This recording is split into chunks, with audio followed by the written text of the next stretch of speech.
Thanks, St. Louis. I'm Bill O'Reilly in a personal story segment tonight. Brand new book called Stonewall, My Fight for Truth Against the Forces of Obstruction, Intimidation, and Harassment in Obama's Washington. Wow, what a subtitle. Book's written by former CBS News investigative reporter Sharyl Attkisson, and here she is.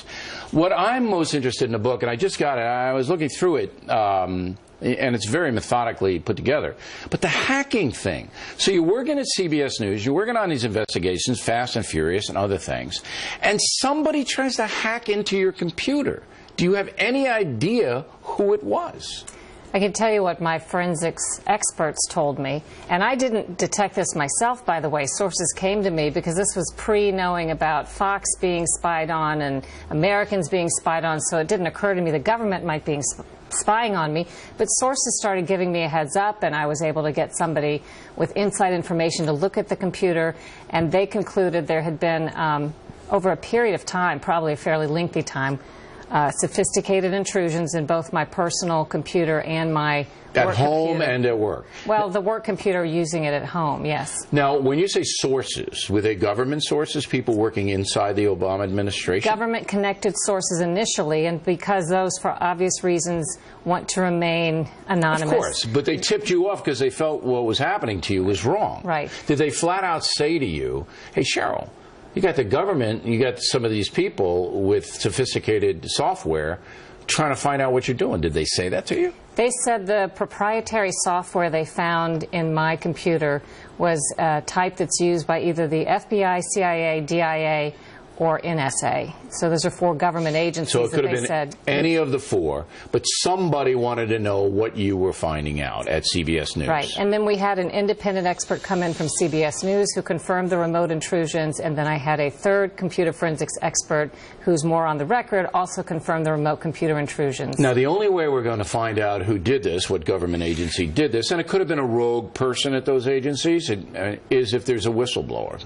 Somebody who comes and says, hey, I know who chapped Sharyl Attkisson's computer. That's really the only way you're going to do it, right? There might be some other ways. We're working on that right now. There's been new information uncovered as recently as the last couple of weeks, so we're still aggressively pursuing all of it. When you say where still, who's where? You're out of CBS.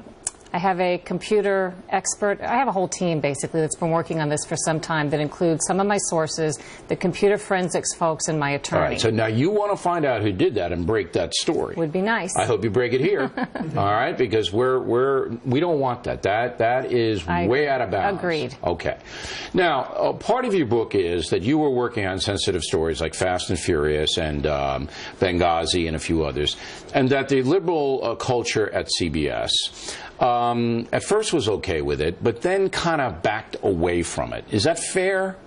I think that's fair to say, although I describe in the book there are competing tensions. Sometimes there was sort of a conservative/corporate bias that influenced story decisions. Sometimes there was a perceived liberal ideological bias that influenced story decisions. And it came together, as I describe in the book, into this sort of perfect storm with a narrowing slice of information and stories that the broadcast wanted. And it basically ruled out almost anything that I had to offer that was original. All right, and not only you, but the other investigative teams at CBS as well. Right. But is it possible that the culture of news has changed? For example, I used to be on Good Morning America all the time talking about politics and my books and things like that.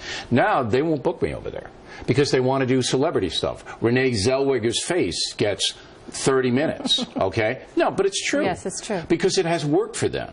Their ratings at Good Morning America overtook Today because they went showbiz tabloid.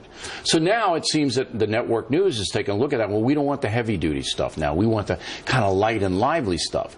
Is that a possibility that intruded upon your serious journalism? That is a factor. I think there are 4 or 5 factors that combine together, and that is one of them. Surely that has worked for them in some fashion. Are you still a news program when you decide that celebrity information in the British Royals is something that's more important than investigative reporting? In the past, I've had bosses that were able to see a value in both and provide a good mix. Right.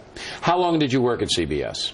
More than 20 years. Okay. Did you ever feel about quitting before the last 2 or 3 years of the Obama administration? No. Okay, so you were happy there for that period of time. I mean, off and on, there are always battles, differences of opinion, but overall, I was very happy. All right, but once the Obama administration got into trouble, and you were, reporting on that, then things went downhill. Yes, and also I would point out that coincided with a change in management on all the broadcasts. There was really one of the most sweeping changes in all of the really upper-level management and producers at CBS in one fell swoop about this time, so it coincided with that change as well. All right, you can read all about it, specifics in Stonewalled by Sharyl Attkisson. I'm sure it's going to be a big bestseller.